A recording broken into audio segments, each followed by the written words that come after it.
Alfonso's here, the godfather of the game. Many years of wisdom, remember his name. Speakers on stage, they'll drop the keys. Unlock your power and seize the breeze. I am the godfather, Alfonso Cuadra.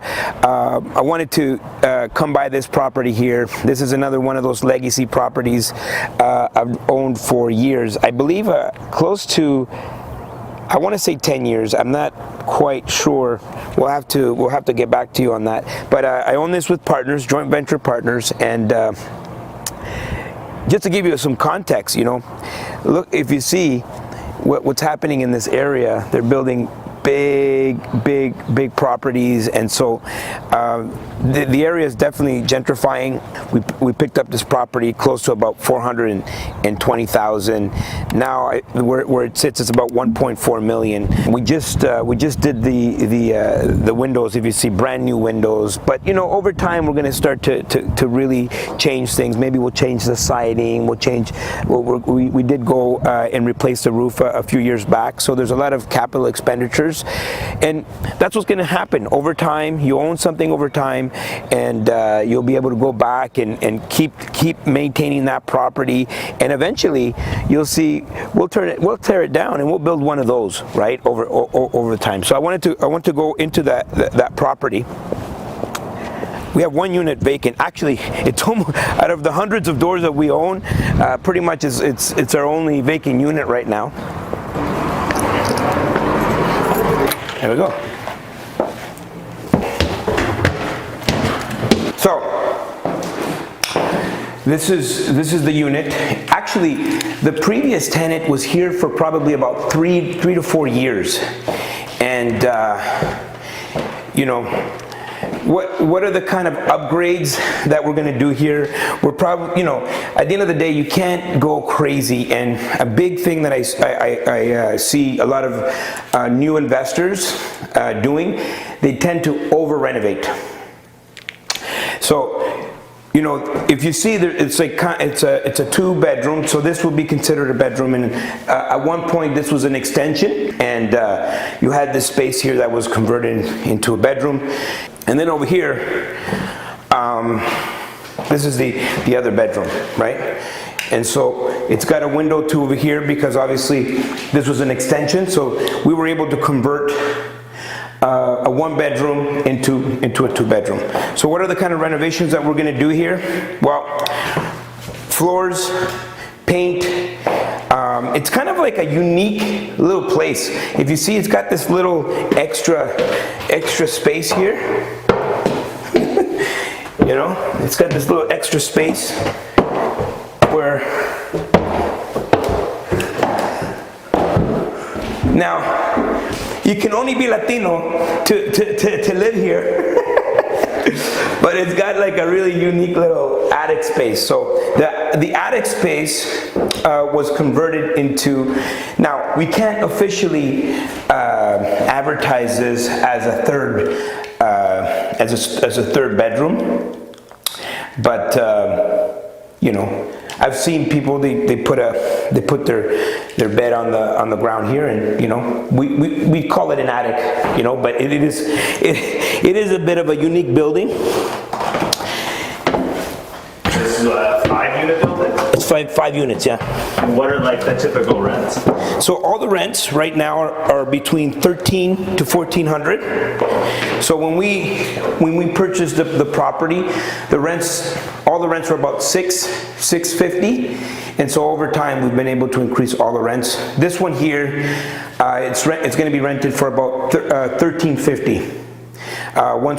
Now we're not going to over renovate. We have new windows. We're going to do paint. We're going to look at maybe changing out the floors, maybe clean it up on the way up the stairs. We always make sure, if we haven't, you want to get new hardware. The only thing people touch when they're walking a property is the hardware.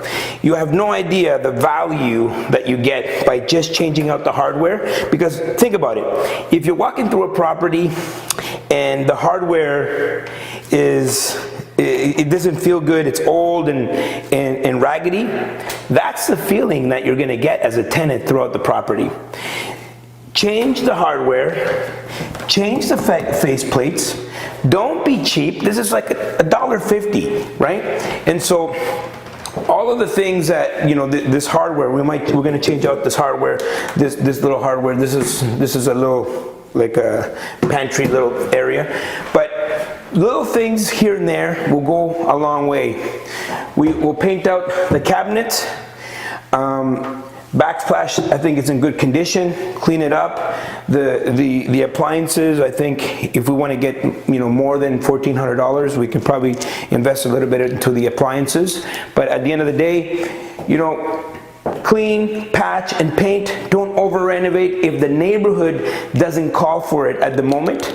And at the end of the day, every single dollar will add value to that property. My name is Alfonso Cuadra. They call me the Godfather of real estate.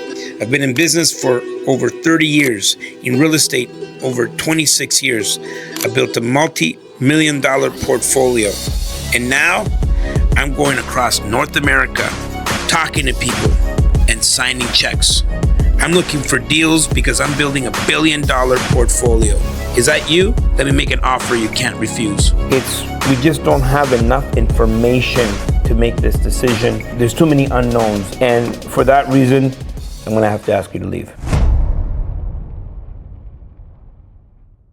So the trick is not going too far where you can't make that money back. I have a question or two. Yeah, go ahead. So, you know, you said eventually probably tear this down, build something bigger. What goes through your mind? When is the right time to do that? When are you deciding with your JV partners that that's the right move to make? Like, are you watching, of course, what's going on in the neighborhood, but like, what's your cue to be like, it's time to take that action? Yeah, so it could be a variety of different things.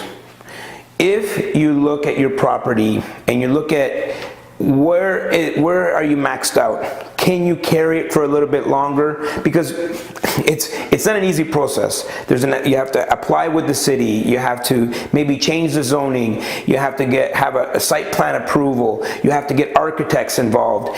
And if you're not ready to go through all of those steps, it might not be the right time for you yet. But while you think about it, the entire neighborhood starts to change. And so when I see everyone has really, like, you know, started to create like high density, right? Because that's what most cities are looking for. They're looking for, how can we solve this vacancy crisis? And they don't want you to start building out in Timbuktu. They want high density because obviously they can leverage all the local services. And so if you look out into if you look out into the neighborhood, you'll see that people are starting to build, right? You see, this whole condominium structure wasn't even there.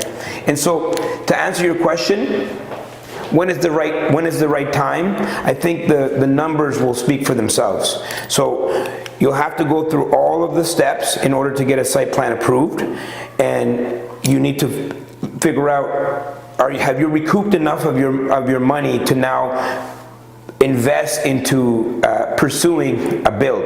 And is the